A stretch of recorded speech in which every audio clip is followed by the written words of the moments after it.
The bells of St. Andrew's Cathedral rang slowly through the cold autumn air, their deep echoes spreading across the small Connecticut town of Ashford.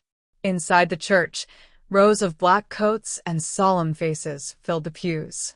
White orchids surrounded the altar, their fragrance heavy enough to make the air feel almost suffocating. At the front sat Eleanor Whitmore, hands clasped tightly in her lap. She had worn the same dark blue dress she had worn to her daughter's wedding 10 years earlier. It was the only formal dress she owned that didn't remind her of happier parties or anniversaries. Today, she needed something neutral, something strong. Her husband, Victor Whitmore, had been buried that morning. 42 years of marriage had ended with a closed coffin and a few quiet hymns. The priest's voice continued softly, speaking about Victor's generosity, his discipline, his leadership in the community. Victor had founded Whitmore Engineering, a regional construction firm that had grown from a small garage operation into a company that built bridges, highways, and municipal buildings across 3 states. But Eleanor barely heard any of it, because 2 rows behind her, a whisper had cut through the quiet like a knife. At least the company will finally belong to Daniel. The voice belonged to Lauren, her daughter-in-law. Lauren had leaned toward her sister while everyone bowed their heads in prayer. She probably thought the whisper would disappear beneath the organ music. But Eleanor heard every word. At least the company will finally belong to Daniel. The words repeated in her mind, sharp and cold. Eleanor kept her eyes forward, her posture straight, but inside her chest something heavy collapsed. Victor had been gone only 6 days. 6 days. And already they were discussing ownership. Her son Daniel Whitmore sat beside Lauren, his arm resting casually around her shoulders. His expression looked appropriately somber, but Eleanor could not tell whether he had heard the remark or not. She wondered if he would have corrected Lauren, or if he secretly agreed. The service ended with the slow closing of the hymn books and the quiet shuffle of people rising from their seats. Condolences began immediately. One by one, people approached Eleanor. City council members, former clients, contractors, employees who had worked beside Victor for decades. Every person repeated the same soft sentences. He was a remarkable man. We owe him so much. He changed this town. Eleanor thanked them all politely, nodding, accepting handshakes and embraces. But across the church, she noticed something that made her stomach tighten. Daniel, Lauren, and Patrick Doyle, Victor's longtime business partner, were standing in a tight circle near the stained glass windows. Lauren was speaking quietly, her hand touching Patrick's arm in an almost conspiratorial way. Patrick looked uncomfortable. Daniel looked impatient. Eleanor couldn't hear the conversation, but she knew exactly what it was about. The company. Later that afternoon, the family gathered at the Whitmore house for the reception. The large colonial home felt strangely hollow without Victor's voice filling the rooms. Caterers moved through the living room carrying trays of coffee and pastries while guests spoke in subdued tones. Eleanor slipped quietly into the kitchen. She needed silence. The moment the door swung shut behind her, she gripped the edge of the counter and exhaled. Mom. Her younger daughter, Clara, stepped inside. Clara had arrived from Chicago the previous night. Unlike Daniel, she had never joined the family business. She worked as an urban planner and had built her own career far away from Ashford. You disappeared, Clara said gently. I needed a minute. Clara studied her mother carefully. Lauren said something during the service, didn't she? Eleanor looked up. You heard? Not the exact words, Clara replied. But I saw your face. Eleanor hesitated before answering. She told her sister that the company now belongs to Daniel. Clara's eyebrows lifted slowly. That was fast. The remark hung in the air. For a long moment, neither woman spoke. Finally, Clara asked quietly, Do you know who actually inherits it? Eleanor shook her head. Victor had always handled the legal matters himself. Contracts, shares, taxes. He had managed everything personally. She had trusted him completely. "Mr. Bennet is coming tomorrow," Eleanor said. "Victor's lawyer?" "Yes." Clara nodded. "Then we'll know." They returned to the living room together. Across the room, Lauren was laughing softly with two neighbors, her expression perfectly composed. When she noticed Eleanor watching her, she immediately walked over. "Oh, Eleanor," Lauren said, wrapping her arms around her in a graceful embrace. "You're being incredibly strong today. Victor would be proud." The words sounded sympathetic, but the tone felt rehearsed. "Please remember," Lauren continued, "Daniel and I are here for anything you need." Eleanor met her eyes. Lauren's smile remained warm, but something behind it looked calculating. That night the house finally became quiet. The last guest left just after 10. Clara had gone to bed upstairs, exhausted from travel. Eleanor wandered into Victor's study. Everything was exactly as he had left it. His glasses rested beside a stack of blueprints. His favorite fountain pen lay across a yellow legal pad filled with neat notes. The faint scent of his aftershave lingered in the air. Eleanor sat slowly in his leather chair. For the first time since the funeral, she allowed herself to cry. The grief came in waves, deep, shaking sobs that left her breathless. But beneath the grief, something else slowly formed. Doubt. Why had Victor never discussed the future of the company with her? Why had he never explained what would happen if something happened to him? Victor Whitmore had been a careful man. He never left important things to chance, which meant one thing. He had already decided. The truth would arrive tomorrow. And Eleanor suddenly realized something unsettling. Victor might have known far more about their family than anyone suspected.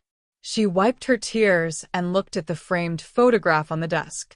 Victor stood beside her in the picture, smiling proudly beside the first office building the company had ever constructed. "What did you see, Victor?" she whispered. Outside, rain began tapping softly against the windows. Tomorrow the lawyer would read the will, and something told Eleanor Whitmore that the future of the Whitmore family was about to change forever. The next morning arrived gray and quiet, as if the town itself were still mourning Victor Whitmore. A steady drizzle blurred the streets of Ashford, turning the sidewalks dark and slick. By 10 o'clock, Eleanor Whitmore's car rolled slowly into the parking lot of Bennett and Lowell Attorneys, a modest brick building that had handled the Whitmore family's legal affairs for decades. Inside the conference room, the air felt tense before anyone even spoke. A polished wooden table stretched across the center of the room, surrounded by leather chairs. On the far wall hung framed photographs of the town taken many years ago, Ashford when it had still been a small manufacturing community before Victor's projects had helped reshape it. Eleanor entered first, accompanied by Clara. A moment later Daniel and Lauren arrived together.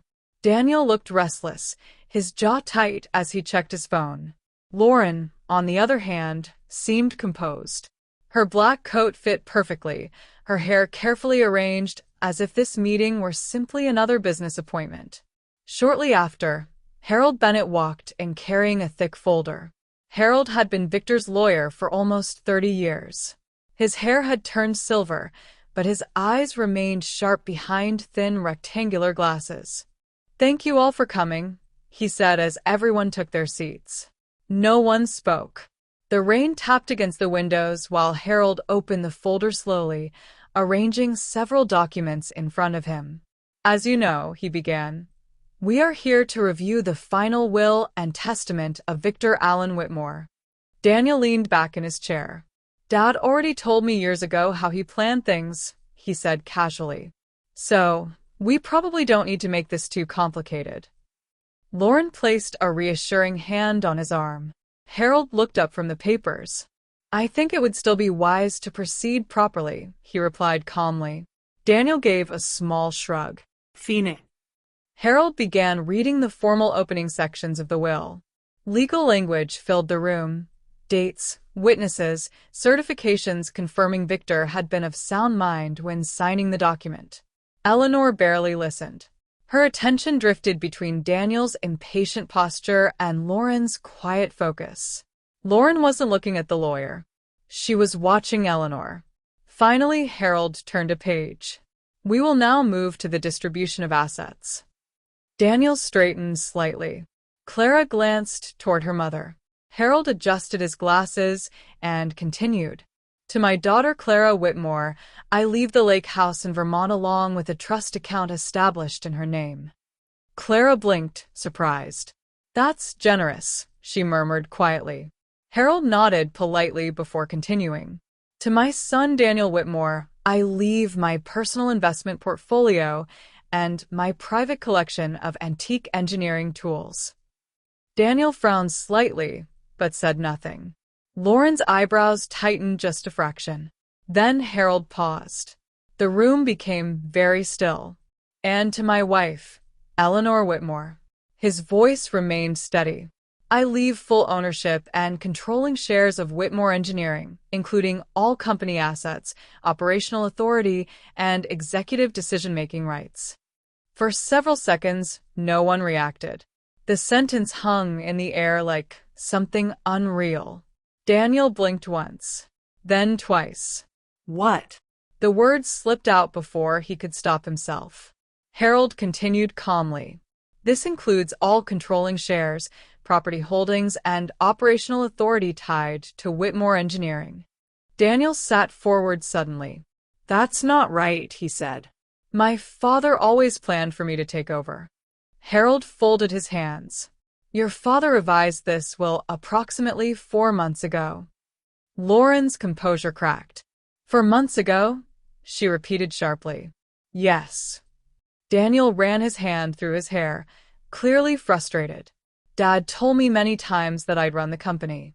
Your father did speak with me about you taking a larger leadership role eventually, Harold replied. However, he made the final ownership decision very clear. Eleanor still hadn't spoken. The information felt overwhelming. She had expected Daniel to inherit everything. Victor had spent years training him within the company. Why would he suddenly change that? Harold reached into the folder again. There is also a letter Victor requested be delivered privately to Eleanor. He slid a sealed envelope across the table. Eleanor recognized Victor's handwriting immediately. Her hands trembled slightly as she opened it. The room remained silent while she read. My dear Eleanor, if this letter is being read, then I've left you sooner than I ever hoped.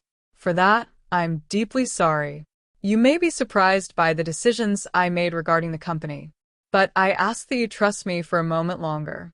Over the past year, I've begun to notice things within Whitmore Engineering that troubled me. At first, they were small inconsistencies, numbers that didn't quite align, payments that lacked clear explanation. Eventually, I looked deeper. What I discovered forced me to reconsider the future of the company. Funds have been moving out of company accounts under false vendor invoices. The amounts increased gradually, and the transactions were carefully hidden. The evidence points toward Daniel and Lauren. I wish I could tell you this was a misunderstanding, but the records are very clear. I confronted neither of them. Instead, I began documenting everything. All records are stored with Harold. I chose to leave the company to you because I know your judgment. You see people clearly. You always have. Daniel has potential, but his ambition has become reckless. And Lauren, she is far more calculating than she appears. I trust you to decide what should happen next. Lead the company with the integrity that built it. You are stronger than you believe. Forever yours, Victor. Eleanor finished reading slowly. Her hands lowered to the table. The room blurred slightly as the weight of Victor's words settled in. Harold quietly slid another folder toward her. These are the financial records Victor referenced. Daniel leaned forward immediately. What records? He demanded.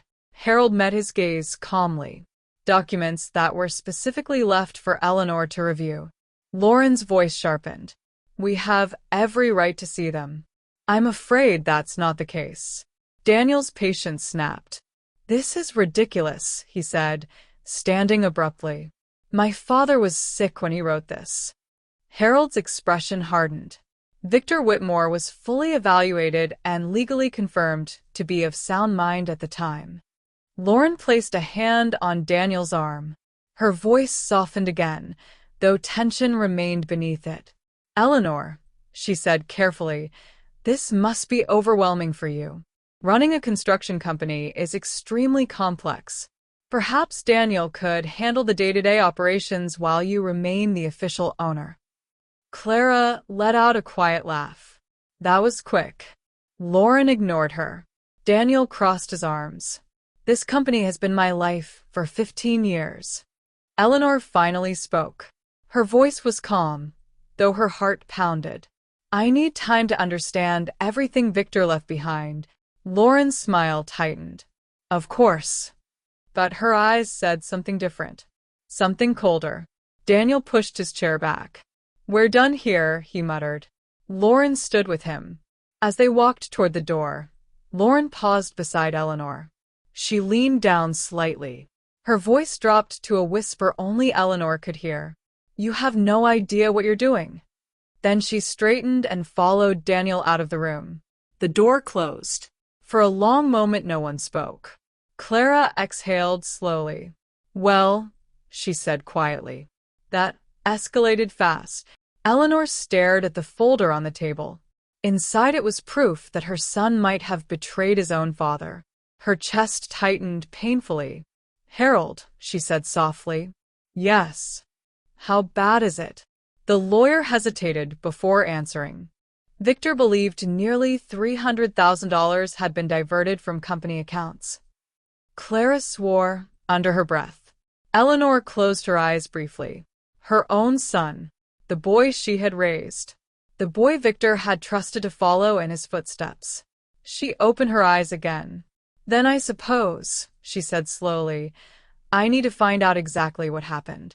Outside the rain continued falling, and Eleanor Whitmore realized that grief was no longer the only battle she faced. The real storm had just begun. The folder remained unopened on Eleanor Whitmore's kitchen table for nearly 2 days. It sat there like an accusation. Every time she walked past it, she felt the same heavy knot tighten in her stomach. The manila cover looked ordinary, almost harmless, yet she knew it contained something that could destroy what remained of her family. Outside, Ashford continued its quiet routine. Cars moved through the wet streets, neighbors walked their dogs, and the small cafes along Main Street opened each morning as they always had. But inside Eleanor's house, everything felt different. Victor's absence had left a silence that filled every room.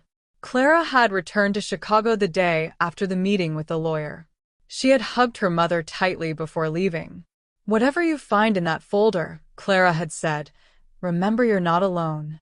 Eleanor appreciated the words, but she knew that ultimately the decision would be hers.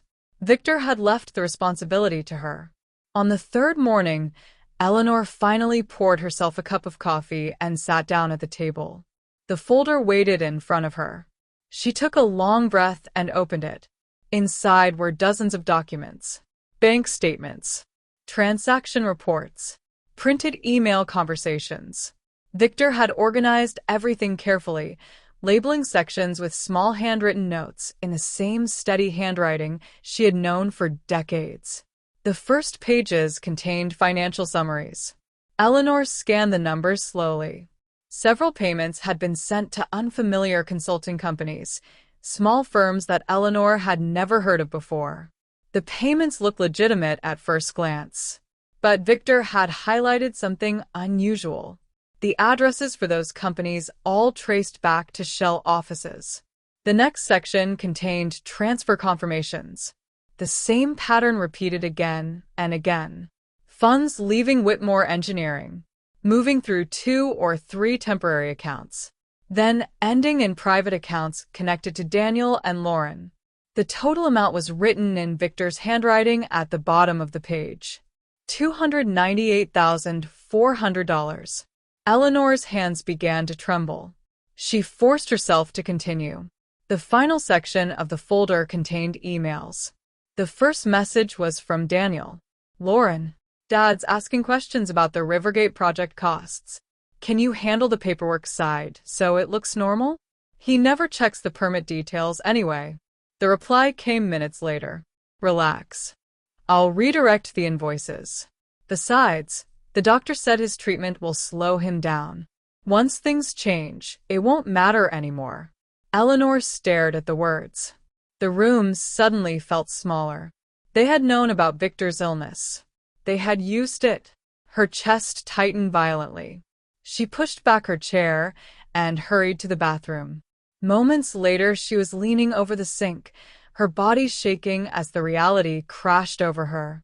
When the nausea finally passed, Eleanor splashed cold water across her face and looked at herself in the mirror. Her reflection looked older than it had just days earlier. But beneath the exhaustion, something else had appeared in her eyes. Anger. Not loud anger. Not explosive. But steady and determined. She returned to the kitchen and carefully closed the folder. Victor had trusted her to handle this. That meant the next move had to be deliberate. That afternoon, Eleanor made a phone call. The woman who answered sounded surprised but pleased. Mrs. Whitmore, it's been a while. I know, Eleanor said, but I was hoping you might have time to meet.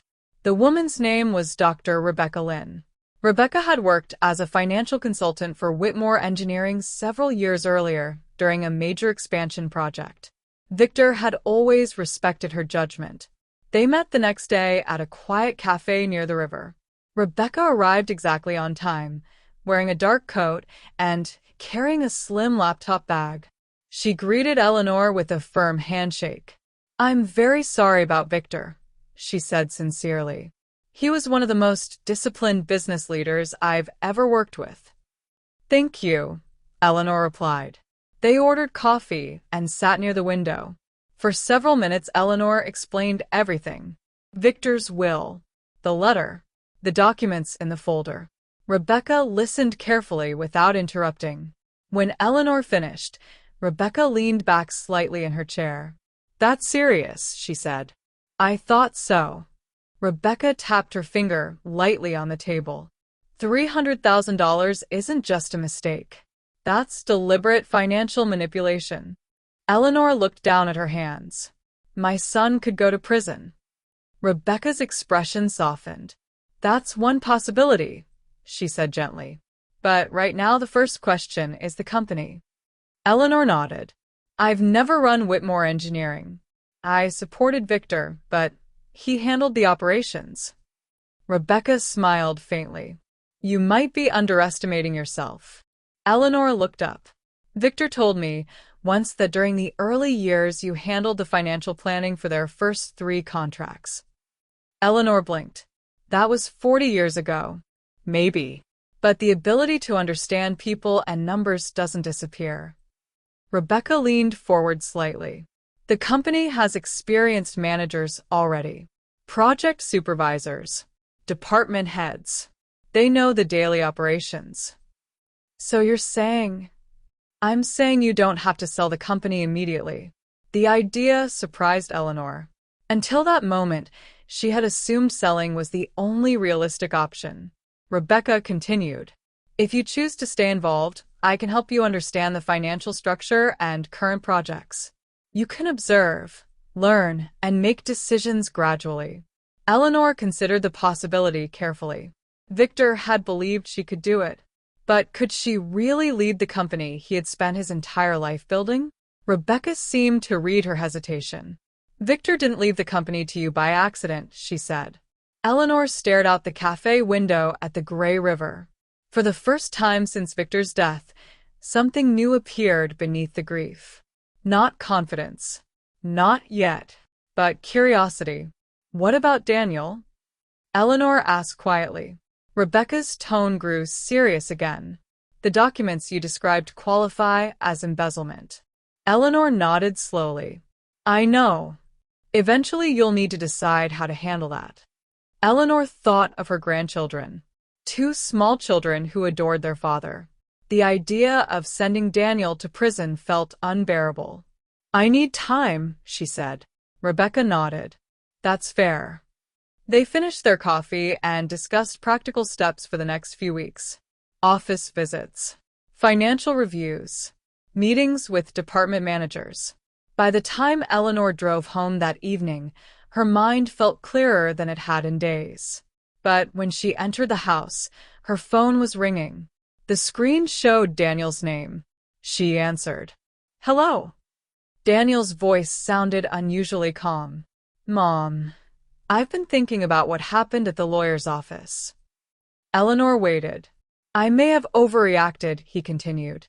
"That's understandable." "I just want to help you," Daniel said. "Running the company alone must feel overwhelming." Eleanor heard something in his tone. Concern, but also calculation. "We should have dinner soon," he added. "Lauren agrees." Eleanor glanced at the folder still resting on the kitchen table. "I think that would be a good idea," she said.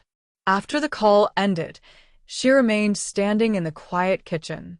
Daniel wanted dinner. Lauren wanted conversation. But Eleanor now knew something they did not. Victor had left her more than a company. He had left her the truth. And Eleanor Whitmore had begun to realize that the woman they thought they could manipulate no longer existed. The next time she faced her son and daughter-in-law, the conversation would be very different. The quiet widow they expected had disappeared. In her place stood someone far more dangerous. Someone who now knew exactly what they had done. Friday evening arrived with a pale winter sunset that cast long shadows across the Whitmore house. Eleanor spent the afternoon preparing dinner herself, something she hadn't done in weeks. The familiar rhythm of chopping vegetables and stirring sauce helped settle her thoughts.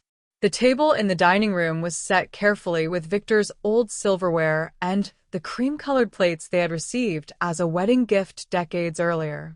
A small candle burned at the center of the table, its soft flame reflecting off the polished wood. But this was not a normal family dinner. Eleanor had spent the entire week preparing for this conversation. Daniel and Lauren believed they were coming to persuade her. They had no idea she already knew everything. A little after 6, headlights swept across the driveway. Eleanor watched through the front window as Daniel's black SUV pulled in. Lauren stepped out first, perfectly dressed as always, wearing a tailored coat and heels despite the cold weather. Daniel followed behind her, carrying a small gift bag. The doorbell rang. Eleanor opened the door. "Mom," Daniel said, offering a quick hug. "You look good." "Thank you," Eleanor replied calmly. Lauren leaned forward and kissed Eleanor lightly on the cheek. "It's so nice to see you," she said with a warm smile. Eleanor returned the smile politely. "Come in." Inside, the house smelled of roasted chicken and fresh bread. Daniel glanced around the living room as if searching for signs of how his mother had been coping. "You've been spending time at the office?" he asked casually. "A little." Lauren's eyes sharpened slightly. "Oh, already?" Eleanor led them into the dining room. "Let's sit." For the first few minutes, the conversation remained light. Daniel talked about the children's school activities. Lauren mentioned a charity event she had attended earlier that week. They ate quietly, passing dishes across the table while maintaining the polite rhythm of a typical family dinner. But Eleanor could feel the tension building. Eventually, Daniel cleared his throat. "So," he said, setting down his glass, "have you thought any more about the company?" Eleanor took a sip of water. "A great deal." Daniel nodded, encouraged. "I know the lawyer surprised you with Dad's decision," he said. "But running a company like Whitmore Engineering requires years of experience." Lauren leaned slightly forward. "We're only thinking about what's best for you," she added smoothly. "Managing hundreds of employees and multi-million-dollar projects can be overwhelming." Eleanor listened quietly. Daniel continued. "You don't need that kind of stress. Dad always wanted you to enjoy life, not worry about construction contracts." "And we can help," Lauren said gently. Eleanor placed her fork down on the plate. What kind of help? Daniel hesitated briefly before answering. Well, you could remain the official owner. That's fine. But I could take over the daily management responsibilities. Lauren nodded. Exactly. That way everything stays in the family, and you won't have to deal with complicated business decisions. Eleanor folded her hands on the table. And the financial accounts? She asked. Daniel blinked. What about them? Who would control them? Daniel shrugged slightly. I already manage most of the financial processes of the company. Lauren added quickly, it would simply continue the way it has for years. The room grew quiet. Eleanor leaned back slowly in her chair. For years, she repeated. Daniel sensed something different in her tone. Yes. Eleanor looked directly at him. Daniel, she said calmly, how much money have you taken from Whitmore Engineering? The words hit the room like a sudden explosion. Daniel froze. Lauren's eyes widened for a fraction of a second before her expression hardened. I don't know what you mean, Daniel said. Eleanor reached beside her chair and picked up a thin folder. Victor's folder. She opened it and placed several printed documents on the table. Bank transfers, invoices, emails. Lauren's face turned pale. Daniel stared at the papers in disbelief. Where did you get these? He demanded. Your father. Silence filled the room. Daniel flipped through the pages quickly. Lauren stood up abruptly. This is ridiculous, she snapped. These are clearly misunderstandings. Eleanor's voice remained steady. The total amount is $298,400. Daniel's hands trembled. Lauren turned toward him sharply. Daniel, don't say anything. But the damage had already been done. You don't understand, Daniel muttered. Then explain it.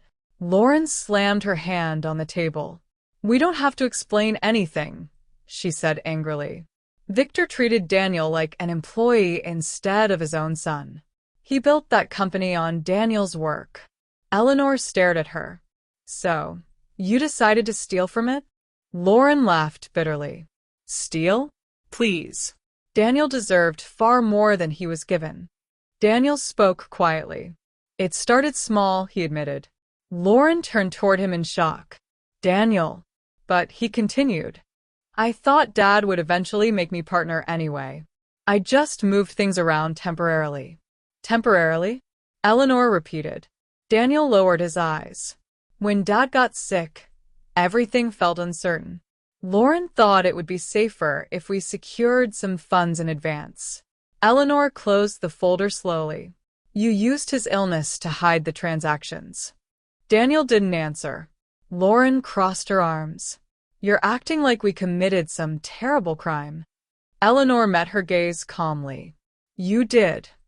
Lauren laughed again. You wouldn't send your own son to prison. Eleanor stood up. For the first time that evening, anger appeared clearly in her eyes. You're right, she said quietly. I don't want to. Daniel looked up quickly. But I will if necessary. The room went completely silent. Lauren's confidence faltered. What do you mean? Daniel asked. Eleanor walked around the table and placed the folder in front of him. These documents are enough for a criminal investigation, she said. Embezzlement, fraud, financial manipulation. Daniel's face drained of color. Lauren's voice turned sharp. You're bluffing. Eleanor shook her head. I'm offering you a choice. Daniel looked up slowly. What choice? You resign from Whitmore Engineering immediately, Eleanor said. Both of you. Lauren's eyes widened. You repay every dollar that was taken. Daniel swallowed hard.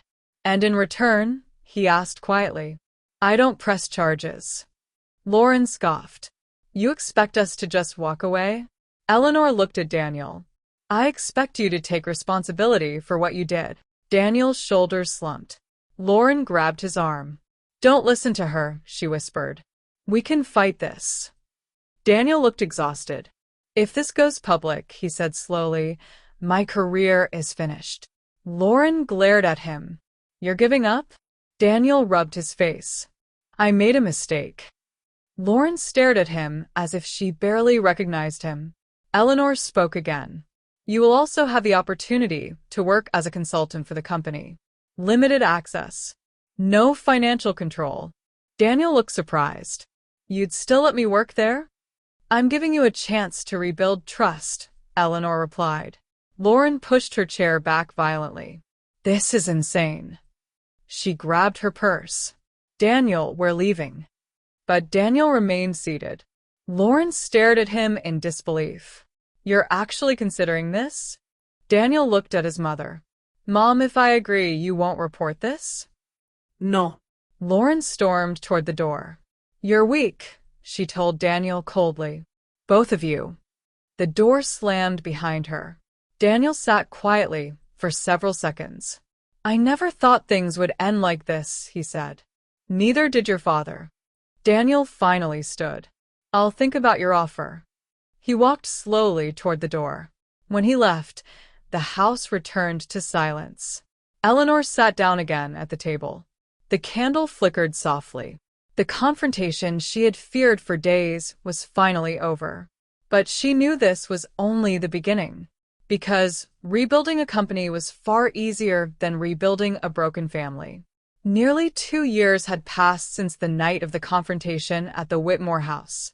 Spring sunlight poured through the tall windows of the executive office on the 3rd floor of Whitmore Engineering's headquarters.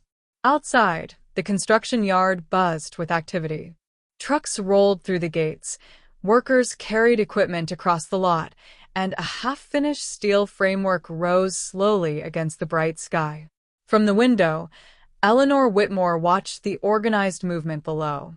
The company had grown busier than ever. When Victor founded Whitmore Engineering 43 years earlier, the company had consisted of 1 pickup truck and a rented storage garage.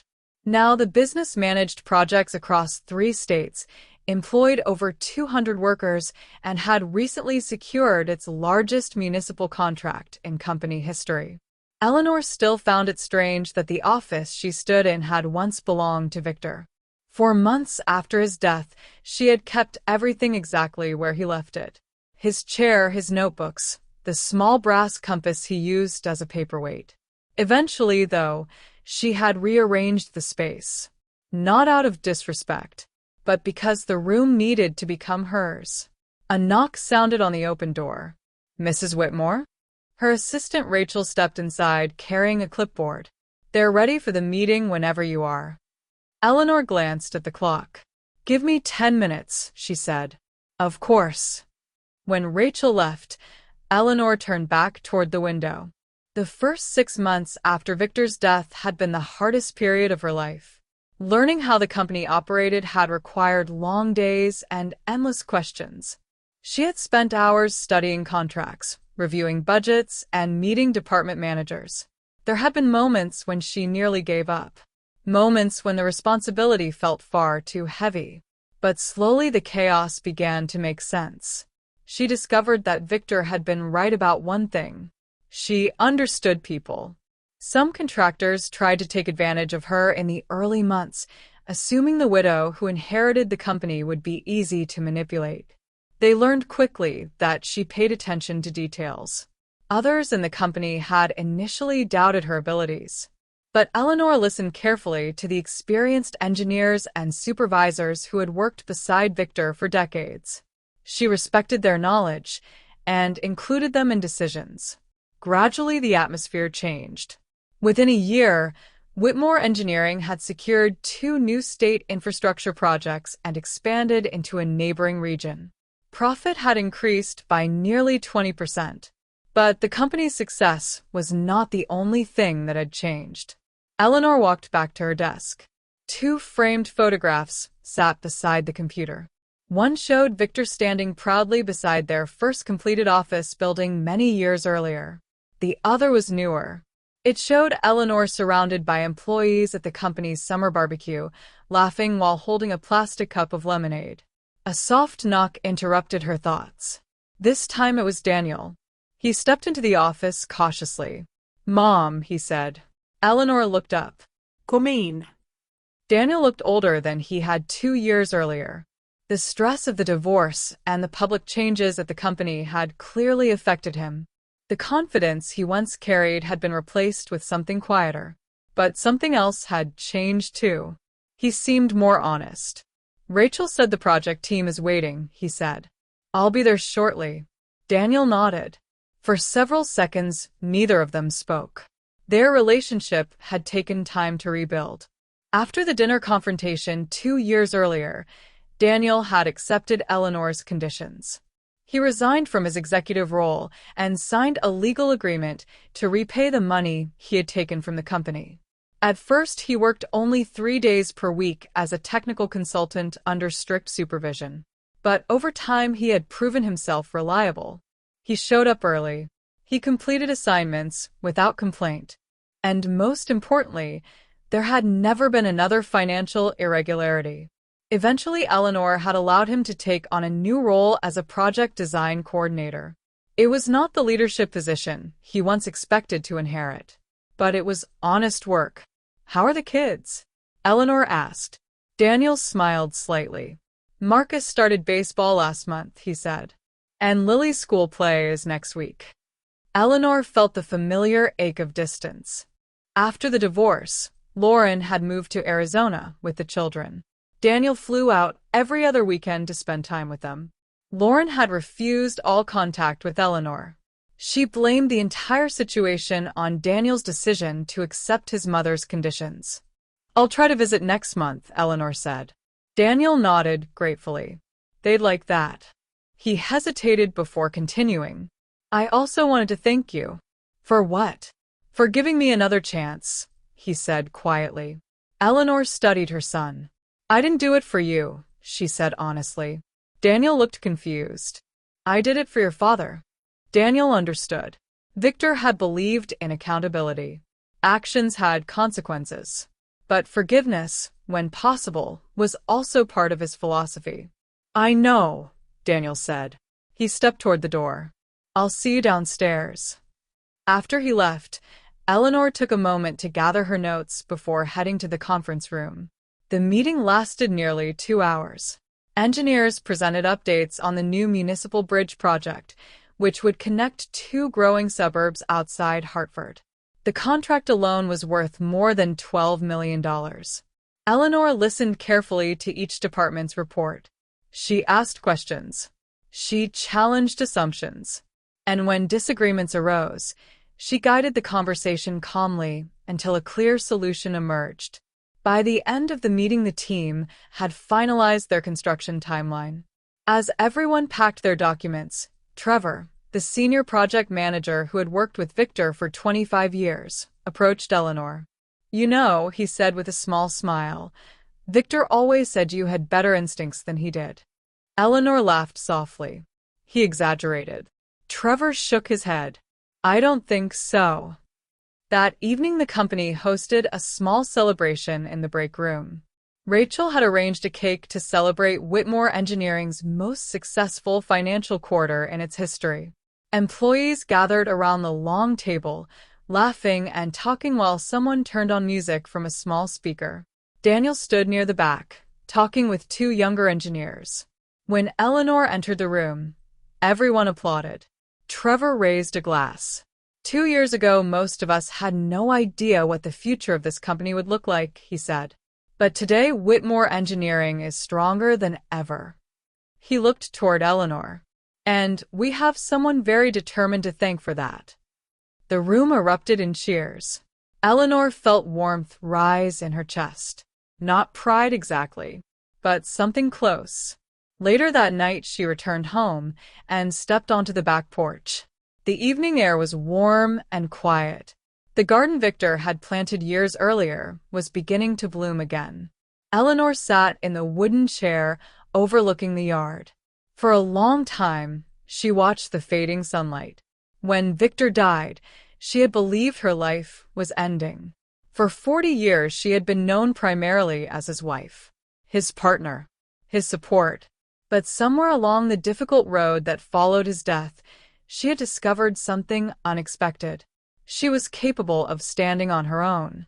The company Victor built had not only survived, it had given her a new purpose. a new identity, and perhaps most importantly, it had forced her family to confront truths they had avoided for years. Trust could be broken, but sometimes slowly it could also be rebuilt. Eleanor leaned back in the chair and closed her eyes. Victor had left her more than a company. He had left her an opportunity to discover who she truly was when she no longer stood in anyone else's shadow. And for the first time in many years, Eleanor Whitmore felt certain about something. Her story was not ending. It was only beginning.